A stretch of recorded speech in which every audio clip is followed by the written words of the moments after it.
এই ছোলা বাটোরাটা কিভাবে এত রেস্টুরেন্টে মজা হয় অনেকে জানেন না, তাই আজকে আপনাদেরকে গোপন রেসিপিটা শেয়ার করবো। এই ছোলা বাটোরাটা কিভাবে আপনারা রেস্টুরেন্টের মতো করে বাসায় তৈরি করবেন। প্রথমেই ছোলা বাটোরার জন্য মশলাটা রেডি করে নেব। হলুদের গুঁড়ো 1 চামচ, মরিচের গুঁড়ো 1 চামচ, জিরার গুঁড়ো 1 চামচ, হোয়াইট ফ্লাওয়ার 1 চামচ, গরম মশলা 1/2 চামচ দিয়ে সুন্দরভাবে পানিটা গুলে নেব। এরপরে কড়াই দিয়ে দেবো তেল।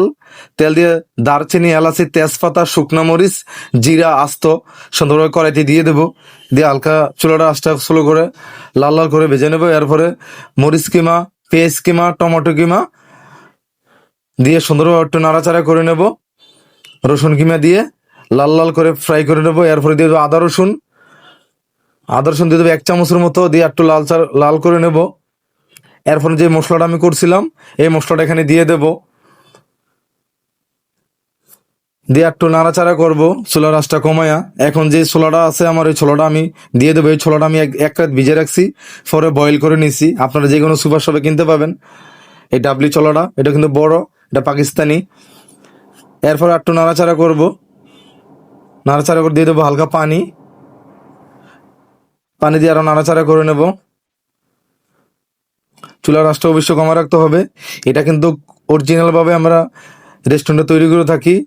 স্বাদ মতো লবণ, 1 চামচ টমেটো সস দিয়ে আরো নাড়াচাড়া করব, একটু ফ্রাই করে নেব। দেখেন কত সুন্দর একটা কালার হয়েছে এই ছোলা বাটোরাটা। এখন হালকা একটু ফাটো দুধ দিয়ে দেবো পানিতে গোলায়। এই ছোলা বাটোরা লুচি দিয়ে খাইতে একদম পারফেক্ট একটা ছোলা বাটোরা। অনেকে চাইছেন রেসিপিটা, তাই অনেক কষ্ট করে দিলাম ভিডিওটা। সবাই একটু শেয়ার করে দিবেন, একটু ধনিয়া পাতা দিয়ে দেবো।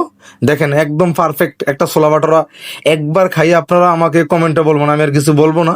যদি ভালো হয় আপনারা কমেন্টে আইসা আমাকে যা বলার বললেন। একবার হলো সবাই এভাবে ট্রাই করবেন, আশা করি আপনাদের খুব ভালো লাগবে। তো ভিডিওটা